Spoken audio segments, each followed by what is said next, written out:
నా పేరు వనజ. నాకు పెళ్ళయి 1.5 సంవత్సరాలవుతోంది.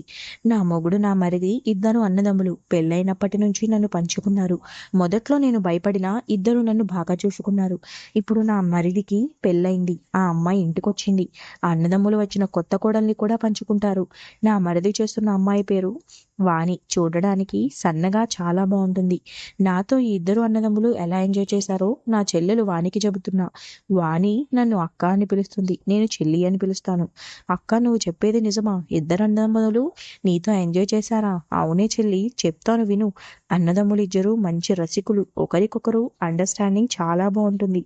ఇద్దరూ కలిసి ఎంజాయ్ చేస్తారు. అవునా అక్క, ఎలా చేస్తారో చెప్పు. నేను పని పూర్తి చేసుకుని వచ్చేసరికి ఇద్దరు అన్నదమ్ములు బెడ్ మీద రెడీగా కూర్చొని నా కోసం ఎదురు చూస్తూ ఉంటారు. ఇంటి పనుల్లో కూడా నాకు సాయం చేస్తారు. త్వరగా పని అయితే ఎక్కువసేపు ఎంజాయ్ చేయొచ్చు అని ఇద్దరు అన్నదమ్ములు సహాయం చేస్తారు.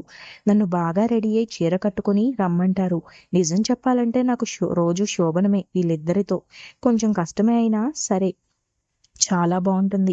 నేను లోపలకు వెళ్ళగానే ఇద్దరు మధ్యలో నన్ను కూర్చోబెట్టుకుని మెల్లగా ఇద్దరన్నదమ్ములు నన్ను కౌగిలించుకుంటారు. నా మొహం మీద ముద్దులు పెడతారు. తరువాత ముగ్గురం బాగా ఎంజాయ్ చేస్తాం. అలా 2 గంటలు ఇద్దరూ మార్చి మార్చి నాతో ఎంజాయ్ చేసి పడుకుంటారు. నా పక్కనే మధ్యలో నేను పడుకుంటా. ఇక్కడ ఇంకో ట్విస్ట్ ఏంటంటే, పెద్దోడు సంతోషంగా నిద్రపోతాడు. కానీ ఈ చిన్నోనున్నాడు, వాడు మళ్ళీ 2-3 గంటలు ఆపడు. లేచి నన్ను గెలికి ఆ టైంలో మళ్ళీ ఇంకో రౌండ్ బాగా ఎంజాయ్ చేసి అప్పుడు కానీ వాడికి సాటిస్ఫాక్షన్ ఉండదు. ఇలా రోజు ఇద్దరు అన్నదమ్ములు నన్ను వాళ్ళకు నచ్చినట్లుగా అండర్స్టాండింగ్ మీద ఎంజాయ్ చేస్తారు. సెలవు రోజుల్లో డే అండ్ నైట్ బాగా ఎంజాయ్ చేస్తారు. ఎవరికైనా పని ఉంటే ఒకడు పోతారు, ఉన్నోడు నాతో ఉంటాడు. ఇలా ఇప్పటికీ 1.5 సంవత్సరం గడిచింది.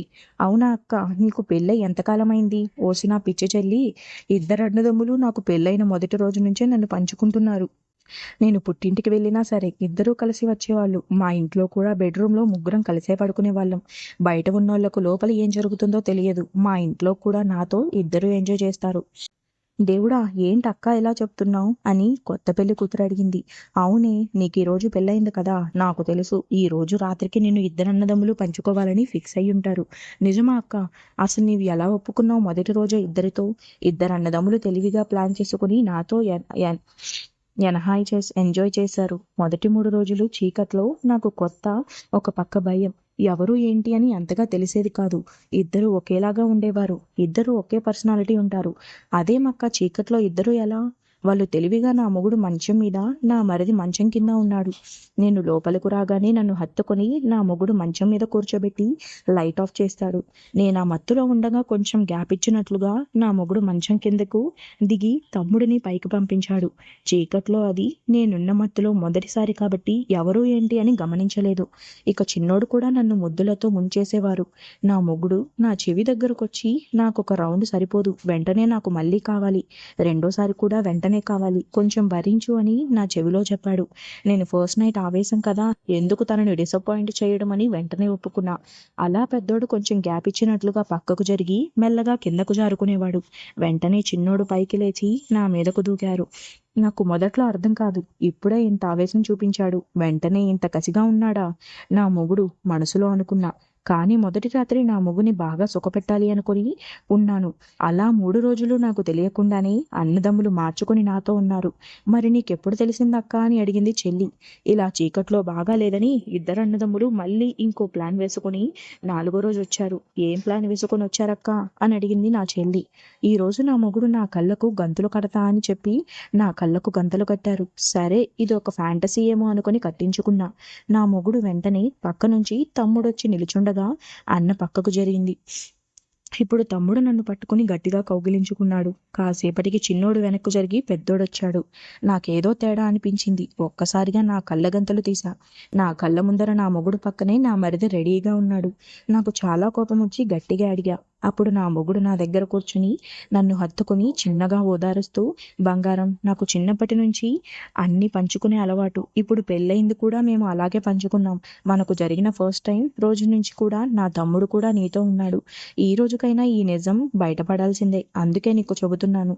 నా తమ్ముడు చాలా మంచోడు. వాడిని కాదనొద్దు. నీకు నేనెంతో వాడు అంతే. మేము ఇద్దరం కలిసి నిన్ను బాగా చూసుకున్నాం. ఇప్పట్లో అమ్మాయిలు మొగుడు నచ్చకపోతే ఎవరినో ఒకరిని సెట్ చేసుకుని మొగుడిని చంపి వదిలేస్తున్నాను. నీకు ఆ సమస్య లేదు. నీకు ఆ సుఖంలో ఎటువంటి లోటు రానివ్వకుండా ఇద్దరం చూసుకుంటాం. మేమిద్దరూ నిన్ను బాగా సుఖపెడతాం అంటూ మెల్లగా నన్ను కౌగిలించుకుని ముద్దులు పెట్టాడు నా మొగుడు. వెంటనే నా మరిది కూడా నా పక్కలో చేరి ముద్దులు పెట్టడం మొదలెట్టాడు. నాకు ఏం చేయాలో అర్థం కాలేదు. కానీ ఇద్దరూ నన్ను బాగా రెచ్చగొట్టేసరికి నాకు మూడు బాగా ఎక్కువైపోయింది. ఇక ఆ రోజుకి ఏమీ మాట్లాడకుండా ఇద్దరితో ఎంజాయ్ చేశాను. మరుసటి రోజు నుంచి అన్ని పనుల్లో ఇద్దరూ సాయం చేస్తూ నన్ను మహారాణిలా చూసుకుంటూ ఉన్నారు. అలా నేను ఇద్దరికీ పెళ్ళంగా మారిపోయా. ఇద్దరినీ సుఖపెడుతూ ఇప్పటి వరకు నడిపించాను. ఈరోజు చిన్నోడికి పెళ్ళయింది. వాటికి ఫస్ట్ నైట్ నీతోనే. మరి ఏం ప్లాన్ చేశారో ఇద్దరు అన్నదమ్ములు అని నాకు టెన్షన్గా ఉంది. అక్క, నీకొక విషయం చెప్పనా? నాకు పెళ్ళయింది ఈ రోజే కావచ్చు, కానీ నీ మరిది అదే చిన్నోడు నన్ను ఆల్రెడీ నాతో 3 సార్లు ఎంజాయ్ చేశాడు. అవునా చెల్లి? వాడు అలాంటోడే. నైట్ పడుకున్నాక నాతో రెండోసారి ఉండేవాడు. అలాంటిది కొత్తగా పెళ్ళాం వస్తే దాన్ని వదులుతాడా? ఇంతకీ ఎక్కడ చెల్లి? మా ఇంట్లోనే అక్క. మా అమ్మ నాన్న బయటికి వెళ్ళినప్పుడు నన్ను పలకరించడానికి ఇంటికొచ్చాడు. వచ్చినట్లు ఉండకుండా నా మీద చేయి వేసి 3 తెప్పించి ముద్దులు పెట్టి అలా బెడ్రూమ్లోనే నాతో ఎంజాయ్ చేశాడు. ఆ రోజు అలా గడిచిపోయింది. మరుసటి రోజు నేనే వాడికి ఫోన్ చేసి రమ్మని చెప్పాను. వాడికి అంతకన్నా మంచి సైన్స్ ఉండదు అని పరిగెత్తుకొని వచ్చాను అని. అలా రెండోసారి కూడా అయింది. మరి మూడోసారి ఎప్పుడు అని నేను అడిగాను మా చెల్లిని. చెబితే తిడతావక్క, పర్లేదు చెప్పు చెల్లి. నిన్న నైట్ మీకు రిసెప్షన్ జరిగింది కదా? అవునక్క, రిసెప్షన్ అయ్యాక ఏదో మాట్లాడాలి అని రూమ్కి పిలుచుకొని వెళ్ళి బాగా ఎంజాయ్ చేశాడు. రిసెప్షన్ డ్రెస్ బాగా నచ్చిందట, అందుకని అదే డ్రెస్లోనే వాడి రూమ్కి తీసుకువెళ్ళాడక్క. వాడికి కకృతి ఎలాగో ఈ రోజు ఫస్ట్ నైట్ ఉంది కదా అని నేను నా మరిదిని తిట్టాను. పోనీలే అక్క, నా మొగుడే కదా, పెళ్లికి ముందైనా వాడే, పెళ్లి అయినా వాడే అని నిన్న నైట్ కూడా ఎంజాయ్ చేశాం. మరి ఈ రోజు పరిస్థితి ఏంటి అని నేను చెల్లిని అడిగా. నాకు అర్థం కాలేదక్క. నాకెప్పుడు మా అన్న చాలా మంచోడు, నిన్ను బాగా చూసుకుంటాడు, అన్ని విషయంలో బాగా సర్దుకుని పోతాం. మా వదిన కూడా మంచిది, మేము ముగ్గురం అన్నీ షేర్ చేసుకుంటాం. ఇప్పటి నుంచి నీవు కూడా మాలో ఒకరు, నలుగురం అన్నీ షేర్ చేసుకోవాలి అని మాత్రం నాకు చెప్పాడు. నేను మంచి చెడు విషయాలు కష్ట సుఖాలు షేర్ చేసుకుంటారనుకున్నాను కానీ ఇలా పెళ్ళాలని షేర్ చేసుకుంటారని తెలియదక్క. సరే మరి టైం అవుతోంది, నీవు శోభనం గదిలోకి పోవాలి. లోపల అన్నదమ్ములిద్దరూ ఏం ప్లాన్ చేశారో నాకు చాలా యాంగ్జైటీగా ఉంది. అదేంటక్క, నీవు కూడా ఇద్దరు అన్నదమ్ములతో ఉండమని చెప్తావా నన్ను? అయ్యో నా పిచ్చి చెల్లి, మొదటి నేను అలాగే భయపడ్డాను, కానీ వాళ్ళ అండర్స్టాండింగ్కి, వాళ్ళు చేసే పనికి నేను బానిసైపోయాను. వాళ్ళు అలా మనలను మార్చేస్తారు. ఈ రోజు నీ పరిస్థితి అంతే. అక్క వనజ చెల్లి వానికి తనకు జరిగింది మొత్తం చెప్పాక చెల్లి వాణి ఫస్ట్ నైట్ రూమ్లోకి వెళ్ళింది. ఇంతవరకు కథ అక్క వనజ చెప్పింది. ఇప్పటి నుంచి చెల్లి వాణి కంటిన్యూ చేస్తుంది. నేను వాణి, నాకు ఈరోజు ఫస్ట్ నైట్. అక్క వనజ తన ఫస్ట్ నైట్ నుంచి నిన్నటి వరకు జరిగిన అన్ని విషయాలు చెప్పింది. నాకు కొంచెం భయంగా ఉంది, కానీ అక్క చెప్పింది చాలా బాగా నచ్చింది. ఈరోజు నా శోభనం గదిలో ఏం జరుగుతుంది అని అక్క బయట ఎంతో ఆసక్తిగా ఎదురు చూస్తోంది. నేను శోభనం గదిలోకి వెళ్ళాను. అక్కడ నా మొగుడు బావగారు ఇద్దరూ కూర్చుని ఉన్నారు. నేను లోపలికి వచ్చాక నన్ను మంచం మీద కూర్చోబెట్టి నీతో కొంచెం మాట్లాడాలి అని మొదలు పెట్టాడు నా మొగుడు. చూడు వాణి, నాకు మా అన్నకు చిన్నప్పటి నుంచి అన్ని పంచుకోవడం అలవాటు. అలాగే అన్నయ్యకు పెళ్ళైనాక మొదటి రోజు నుంచి వదినను నాకు ఇచ్చాడు. కాబట్టి నేను కూడా నిన్ను అన్నయ్యకు సమర్పించాలి. నీవు మా ఇద్దరిని ఒకేలాగా చూడాలి. ఈ గదిలో ఈరోజు మనం ముగ్గురం ఒకటవుతాం. రేపటి నుంచి వదిన కూడా మనతో కలుస్తుంది. అప్పుడు మన నలుగురం కలిపితే ఒకటి. ఇంకా క్లియర్గా చెప్పాలి అంటే ఎవరికి నచ్చిన వాళ్ళతో ఎప్పుడైనా సరే ఎలాగైనా సరే ఎంజాయ్ చేసుకోవచ్చు. ఎవరు ఎవరికి అడ్డు చెప్పకూడదు. అన్ని విషయాలు నలుగురు పంచుకోవాలి. అందరం సంతోషంగా ఉండాలి. ఇది నీకు చెప్పాలనుకున్నాను వాణి అని నా మొగుడు చెప్పాడు. ఏవండి, నాకు బయట అక్క అన్ని విషయాలు విడమర్చి చెప్పింది. నేను కూడా మీలో ఒకరిని అవ్వాలని ఈ గదిలోకి వచ్చాను. మిమ్మల్ని చూసుకున్నట్లే బావగారిని కూడా బాగా సంతోషపెడతాను అని నా మొగుడికి చెప్పాను. అన్నదమ్ముల ఇద్దరి మొహంలో నవ్వు కురుస్తోంది. మా బావ చాలా ఉత్సాహంగా ఉన్నాడు. ఎందుకో తెలియదు, మా బావకి నా మీద చాలా కసి ఉన్నట్లుంది. ఇద్దరి మధ్యలో నేను కూర్చొని ఉన్నాను. మా బావ నన్ను తన వైపుకు తిప్పుకొని గట్టిగా కౌగిలించుకొని బుగ్గ మీద ముద్దు పెట్టారు. నేను కొంచెం భయపడినా మా బావ కౌగిలిలో ఆ భయం పోయింది. మెల్లగా నేను నా పెదాలను బావకు అందించాను. అది చూసి నా మొగుడు ఆశ్చర్యపోయాడు. బావ మాత్రం ఎంతో సంతోషంగా నా పెదాలను అందుకున్నాడు. వెనుక వైపు నుంచి నా మొగుడు నన్ను కౌగిలించుకున్నాడు. కాసేపటికి నేను నా మొగుడి వైపు తిరిగి నా మొగుడికి ముద్దు పెట్టాను. అప్పుడు మా బావ నా వెనుక నుంచి నన్ను కౌగిలించుకున్నాడు. ఒకేసారి ఇద్దరితో ఇలా చాలా బాగుంది. నేను బావ చెవిలో ఇలా చెప్పాను, బావగారు మీరు చాలా గ్రేట్. మొదటి రోజు నుంచి మీ పెళ్ళాన్ని మీ తమ్ముడికి పంచారు. ఇన్ని రోజులు అక్కను చాలా బాగా చూసుకున్నారంట. అందుకే నాకు నీతో బాగా ఎంజాయ్ చేయాలని కోరిక పుట్టింది. అవునా మరదలు పిల్ల అన్నాడు బావ. మా తమ్ముడు కూడా నిన్ను నాకు మొదటి రోజు ఇచ్చాడు కదా. లేదు బావా, నా మొగుడు పెళ్లికి ఉంది నాతో 3 సార్లు ఎంజాయ్ చేశాడు. మీరు మాత్రం అక్కని మొదటిసారే నా మొగుడికి ఇచ్చారు. అందుకే మీరు చాలా గ్రేట్. నేను మీకు మాటిస్తున్నాను, ఎప్పుడు నీకు కోరిక కలిగినా నా దగ్గరికి రండి, నేను మిమ్మల్ని సుఖపెడతాను బావా అంటూ నేను బావకి ముద్దు పెట్టి మరీ చెప్పాను. బావ చాలా సంతోషంగా తిరిగి ముద్దు పెట్టాడు. కాసేపటికి నా మొగుడు కూడా పైకొచ్చాడు. అలా ముగ్గురం చాలా ఆవేశంగా ఎంజాయ్ చేశాం. కాసేపటికి ముగ్గురం బాగా అలసిపోయాము. ఇక రెండో రౌండ్కి ఓపిక లేక ముగ్గురం అలాగే పడుకున్నాం. తెల్లవారుజామున 3 గంటలప్పుడు నాకు మెలకు వచ్చింది. బాత్రూంకి వెళ్ళేసి వచ్చాను. మంచం మీద చూస్తే నా మొగుడు పూర్తిగా దుప్పటి కప్పుకొని పడుతున్నారు. బావగారు మాత్రం ఏమీ కప్పుకోకుండా పడుకున్నారు. దగ్గరకు వెళ్ళి బావ వీపు మీద నిమురుతూ ఉన్నాను. ఇంతలో బావకు మెలకు వచ్చింది. ఏమైంది మరదలు పిల్ల అని అడిగాడు.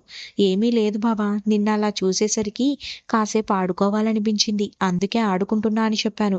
వెంటనే బావ నన్ను తన మీదకు లాక్కొని కౌగిలించుకొని, దొంగ పిల్ల ఇంకొక రౌండ్ నాతో ఎంజాయ్ చేయాలనుంది అని డైరెక్ట్గా అడగొచ్చు కదా అంటూ నాకు ముద్దులు పెట్టి గట్టిగా కౌగిలించుకొని నన్ను అల్లుకుపోయాడు. బావగారు మీరు చాలా సున్నితంగా డీల్ చేస్తారు. అది నాకు చాలా బాగా నచ్చింది. నా మొగుడు చాలా మోటుగా ఉంటాడు.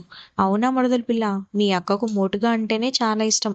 అందుకనే రాత్రి మేము ముగ్గురం పడుకున్న తర్వాత మిడ్‌నైట్‌లో నా తమ్ముడిని నిద్రలేపి ఇంకొక రౌండ్ ఎంజాయ్ చేసి తన కోరిక తీర్చుకుంటుంది. సరేలే బావా, అయితే అక్కకు నా మొగుడిని ఇచ్చేస్తాను, నేను మీతోనే ఉంటాను అంటూ నేను బావని ఇంకా రెచ్చగొట్టి బాగా ఎంజాయ్ చేసి నేను బావ కౌగిలించుకొని పడుకున్నాం. తెల్లవారుజామునే నేను బయటకు లేచి వచ్చాను. బయట మా అక్క వనజ నా కోసం ఎదురు చూస్తూ ఉంది. ఏంటే చెల్లె, నైట్ ఎలా జరిగింది? ఇద్దరూ కలిసి నీతో ఎంజాయ్ చేయడానికి పర్మిషన్ తీసుకున్నారా? ఇద్దరితో బాగా మేనేజ్ చేశావా? ఎలా జరిగింది అని మా అక్క ప్రశ్నలు వేసింది. నేను సిగ్గుపడి అక్కను గట్టిగా కౌగిలించుకొని బుగ్గపై ముద్దు పెట్టి బాత్రూంలోకి వెళ్ళి స్నానం చేశాను. మా అక్క శోభనం గదిలోకి వెళ్ళి తన మొగుడు మరిది పరిస్థితి చూద్దామని వచ్చి చూస్తే ఇద్దరూ పడుకొని ఉన్నారు. అక్క మొదట నా మొగుడిని లేపి ఎలా జరిగిందిరా అని అడిగింది. ఏముందొదినా, నీతో ఎంజాయ్ చేసినట్లే నా పెళ్ళాన్ని కూడా నేను అన్నయ్య కలిసి ఎంజాయ్ చేశాం. అన్నయ్య చాలా హ్యాపీ, నేను కూడా హ్యాపీ అని చెప్పి నా మొగుడు బాత్రూంకి వెళ్ళాడు. అప్పటికి అక్కకి ఇంకా డీటెయిల్స్ రాలేదని చివరకు బావని నిద్రలేపింది. బావ నిద్రమత్తులోనే అక్కను దగ్గరకు లాక్కొని గట్టిగా పట్టుకొని ముద్దు పెడుతూ నా పేరు జపించాడు. మరదలు పిల్ల అంటూ అక్కను హక్ చేసుకున్నాడు. అప్పుడు అర్థమైంది మా అక్కకి బావగారు నాతో ఎంత కసిగా ఎంజాయ్ చేశాడో. ఇక చేసేది లేక మా అక్క కూడా మా బావ చేతిలో వాలిపోయి పొద్దున్నే బావతో ఎంజాయ్ చేసింది. బావ అక్కతో ఎంజాయ్ చేస్తూ నా పేరే జపిస్తున్నాడు. అక్కకు మండిపోతోంది. అంతా అయ్యాక మొగుడుని గట్టిగా తట్టిలేపి ఇక చాలు పదండి అని మా బావని అరిచింది అక్క. అలా నా శోభనం మొదటి రోజు సక్సెస్ఫుల్గా ఇద్దరు అన్నదమ్ములతో హ్యాపీగా గడిచింది. మా బావ బెడ్రూమ్ నుంచి బయటకు వచ్చాడు. అప్పుడే ఫ్రెష్గా నేను స్నానం చేసి నైటీ వేసుకొని బయటకొచ్చాను. మా బావ అమాంతం నన్ను ఎత్తుకొని కౌగిలించుకొని ముద్దులు పెట్టాడు. ఏంటి బావా, ఇంకా అదే మూడ్లో ఉన్నావు, స్నానం చేసి రెడీ అవ్వు, అక్క చూస్తే కోపడుతుంది అంటూ నేను బావను బాత్రూమ్ వరకు తీసుకెళ్లా. నా మొగుడు బయట పేపర్ చదువుతున్నాడు. అక్క కిచెన్లో వంట చేస్తుంది. ఇదంతా గమనించిన బావ నన్ను బాత్రూంలోకి లాక్కున్నాడు. కాసేపటికి ఇద్దరం తడిసిన బట్టల్లో బయటకొచ్చాం. ఇంతలో నా మొగుడు లోపలికొచ్చారు. మమ్మల్ని ఇద్దరినీ చూశారు. ఏమైనా అంటాడేమో అని నేను భయపడ్డాను. కానీ నా మొగుడు ఎంజాయ్ అన్నయ్య అంటూ నవ్వుకుంటూ కిచెన్లో వెళ్ళాడు. అక్కడ వదిన నైటీ వేసుకుని వంట చేస్తుంది. వెనుక నుంచి వెళ్ళి వాళ్ళ వదినను గట్టిగా కౌగిలించుకొని ముద్దులు పెట్టారు. అప్పుడు మా అక్క మరిది పనిలో ఉన్నా కదరా అని అరిచింది. నాకు కూడా ఇదే పని అంటూ నా మొగుడు అక్కని అల్లుకుపోయాడు. మేము బట్టలు మార్చుకొని టిఫిన్ చేయడానికి వచ్చాం. అక్క టిఫిన్ తీసుకొచ్చింది. నా మొగుడు కూడా స్నానం చేసుకోవచ్చుడు. అందరూ తిన్నాం. ఏంటి ప్రోగ్రాం అని అందరూ అనుకున్నాం. ఏముంది, ఈ రోజు నుంచి నలుగురం ఒకే గదిలో ఒకే మంచం మీద అదే పని మనకి అని అన్నదమ్ములిద్దరూ ఒకేసారి చెప్పారు. నేను మా అక్క నవ్వుకున్నాం. ఆ రోజు నుండి నలుగురం ఫుల్లుగా ఎంజాయ్ చేశాం. అలా 1 ఇయర్లో నాకు మా బావ పోలికలతో కూతురు పుట్టింది. మా అక్కకు నా మొగుడు పోలికలతో కొడుకు పుట్టారు. ఈ స్టోరీ ఇంతటితో అయిపోయింది ఫ్రెండ్స్.